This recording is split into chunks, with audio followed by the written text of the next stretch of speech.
On file au Japon aux côtés de David pour découvrir les derniers endroits où il faut absolument aller. Entre les festivals, les restos ou encore les musées, il y a toujours de quoi faire. Et on revient ensuite par chez nous pour le meilleur de l'actu sélectionné par la rédac.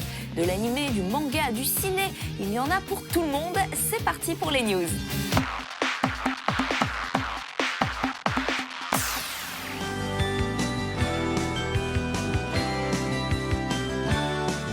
Konnichiwa, salut à tous. Aujourd'hui, nous sommes dans la préfecture de Chiba, au centre de convention Makuhari Messe, pour un très grand événement dédié aux fleurs, l'International Flower Expo Tokyo.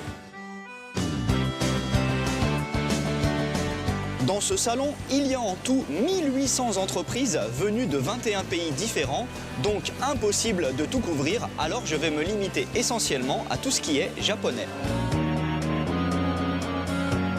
Comme il y a beaucoup trop de fleurs ici, le plus simple c'est d'aller dans la zone des récompenses. Alors en ce qui concerne les fleurs japonaises, mes préférées, ce sont celles-ci, le Grand Prix de la catégorie fleurs coupées. C'est une variété de Lysianthus faite par une société de la préfecture de Nagano et ils les appellent Corsage Antique Pink. Et je trouve que le nom est très bien trouvé car elle donne vraiment cette impression d'antique, un peu comme si on regardait des fleurs sur un ancien tableau. Et pourtant ce sont des fleurs fraîches, elles sont sublimes. Et un peu plus loin là-bas à droite, il y a le Grand Prix de la catégorie fleurs en pot. C'est une variété d'orchidées faite par une entreprise de Kawagoe au nord de Tokyo. Et si vous regardez bien, en fait elles ne sont pas blanches, elles sont vertes. C'est une couleur qui a été obtenue après de multiples croisements. Et non seulement les fleurs sont très belles, mais l'arrangement lui aussi est magnifique. Quand on pense aux plantes du Japon, on pense évidemment au bonsaï, même si en japonais il faut prononcer bonsai avec un S. Et ici, il y en a de toutes les formes et de toutes les tailles, des assez gros comme celui-ci, un pin japonais à 5 aiguilles. Et dans la catégorie des plus petits, moi mon préféré c'est celui-là, il est tout kawaii, ça s'appelle un shinpaku et sa forme est vraiment typique du Japon.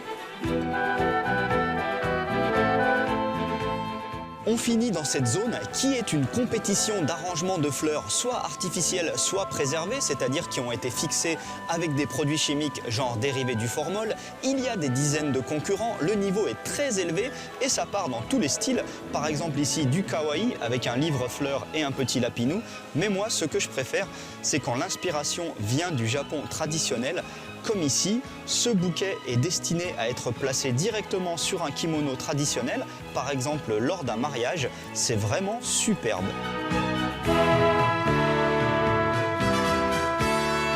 Voilà, c'était très beau, toutes ces fleurs, ça m'a donné envie d'acheter une plante, mais bon, vu la taille de mon appart à Tokyo, je pense que je vais taper dans un mini bonsaï. Allez, à plus, ja ne.